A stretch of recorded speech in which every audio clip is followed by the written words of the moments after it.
Bonjour, mesdames et messieurs, bienvenue dans ce 6h30. Dans le cadre des élections locales, les élections municipales et régionales, hier mercredi 29 août 2018, c'était le dernier jour de dépôt des candidatures à la CEI, la Commission électorale indépendante.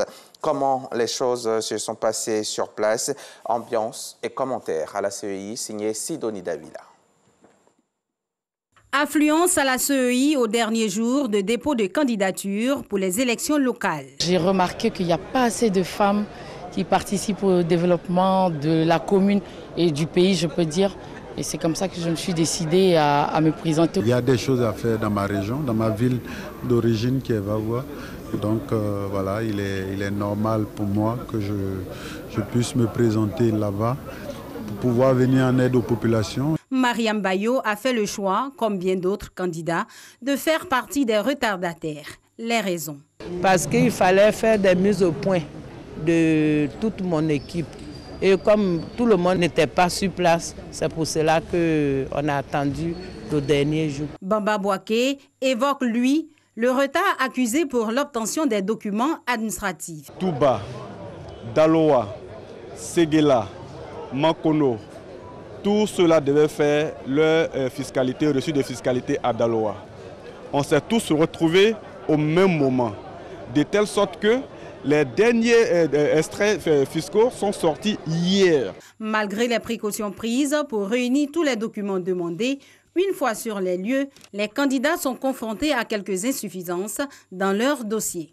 Ce sont des compléments de formation, c'est-à-dire le numéro des cartes d'électeurs sur certains dossiers. Voilà, que nous sommes en train de porter. Le retour de Yao Kwame Roger fait la joie de son équipe.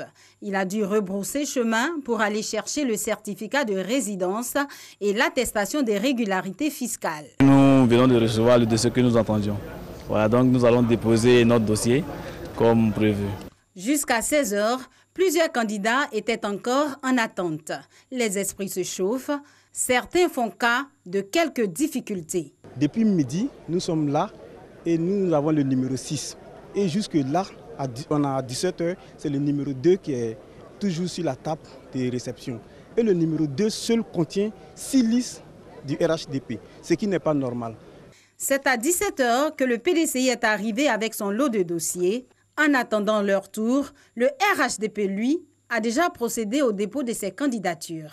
Depuis la mi-journée, plusieurs dossiers de la coalition sont arrivés par vagues. Le ministre de l'Éducation nationale, de l'enseignement technique et de la formation professionnelle informe la communauté éducative et toute la population que les inscriptions à la maternelle et aux cours préparatoires première année CP1 pour l'année scolaire 2018 et 2019 se dérouleront du lundi 3 septembre au vendredi 7 septembre 2018, inclus sur toute l'étendue du territoire national. Sont concernés par ces inscriptions les enfants âgés de 3 à 5 ans pour la maternelle et ceux de 6 à 9 ans pour le cours préparatoire première année avec ou sans extrait de naissance. Il faut également noter que l'inscription est entièrement gratuite dans les écoles primaires publiques. Dans le district d'Abidjan, il existe des quartiers qui sont des exemples en matière de salubrité. Trècheville, avenue 11 et Abobo au Baoulé en sont des exemples. Dans ces deux cités, les populations essaient de maintenir le cap de la propreté à travers des actions de sensibilisation et de nettoyage des rues et ruelles, et cela en dépit des difficultés. Notre reporter Grace Kando a visité ces deux quartiers. Garage anarchique, caniveau bouché, ordures et eau usée dans les rues. Un tableau insalubre ici à Trècheville, précisément à l'avenue 10, rue 22, Barré. Pour le cas de la propriété dans ce quartier, c'est que c'est difficile, ouais, parce qu'il n'y a pas de sac à poubelle. Les passants aussi, très souvent, qui jettent des ordures un peu partout. Donc ça fait très souvent, les caniveaux sont bouchés. Et il y a même les femmes de ces différents coups qui versent aussi de l'eau en pleine rue. À quelques encablures, l'avenue 11, un autre quartier de la commune. Contrairement aux premières cités, ici, les rues sont bien entretenues. Autre constat, le ravalement des façades. Aucun bout de papier dans les rues. C'est le fruit d'une action menée depuis quelques mois par des jeunes du quartier.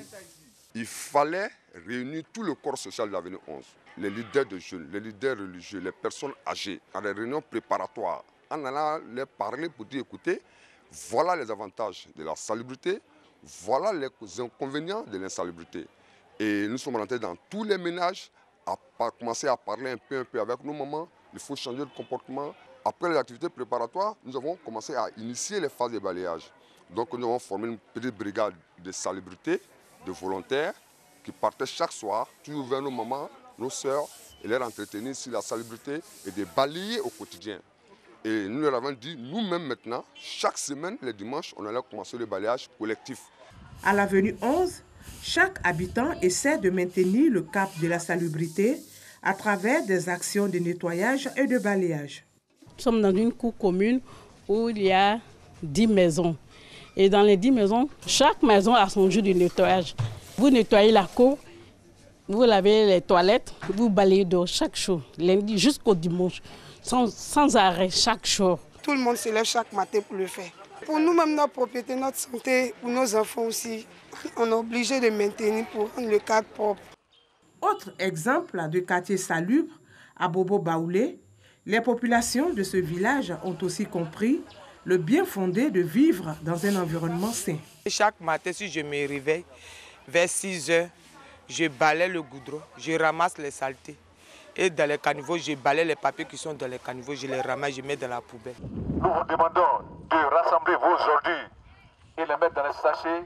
Nous avons des griots qui tous les matins sifflent dans les rues du village. Et chaque famille doit balayer sa portion de rue en face de sa maison. Et de portion en portion, toutes les rues sont balayées.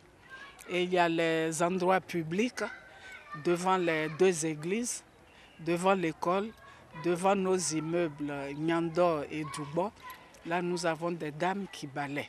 Et les espaces verts sont entretenus par une équipe de jardinage. Entretenir son cadre de vie, cela s'impose désormais aux habitants de Trècheville, avenue 11 et à Bobo Baoulé. Nous appliquons le principe pollueur-payeur. Quand nous sommes là, nous avons une brigade bénévole de salubrité. Lorsque nous voyons un enfant ou bien une nounou venir déverser des ordures solides et liquides à la fois dans un avaloir, on bloque carrément ton assiette ou bien ton seau et puis on dit va appeler la maman qui t'a envoyé. Lorsqu'elle vient, on lui dit on ne fait plus ça chez nous ici. Et quand on voit une cour qui ne balaye pas pendant 1 ou 2 jours, dès le soir, nous repartons encore vers ces cours-là pour les sensibiliser, pour dire il faut balayer, il faut balayer. Si ce n'est pas balayé, mais les griots s'introduisent dans la cour et interpellent la mère de famille pour qu'elle sorte avec ses filles pour balayer. Et nous tenons à ça. C'est vrai que la ville a pris de l'importance. Le village est rentré en pleine ville. Les mentalités sont en train de changer chez certaines personnes, mais à Bobo Baoulé garde cette tradition dans ce slogan. Ce n'est pas parce qu'on est pauvre qu'on doit vivre dans la saleté. Trècheville, avenue 11 et à Bobo Baoulé, 2 quartiers engagés sur le chemin de la propreté. Mais à Bobo Baoulé souffre de quelques difficultés en matière d'évacuation des eaux usées et de pluie. Habituellement, nous vivons paisiblement dans le village, même dans ce fond du village. Nous n'avons jamais eu ce genre d'inondation. Mais cette fois-ci, toutes les eaux de Kennedy, à Bobogar et les eaux de Belleville viennent sur le village. Et les ordures nous sont venues avec les eaux de pluie de toutes ces zones d'Abobogar. La chefferie a acheté des motopompes pour aspirer l'eau et évacuer l'eau. N'eût été cette disposition prise par la chefferie, je pense qu'il y aurait eu mort d'homme.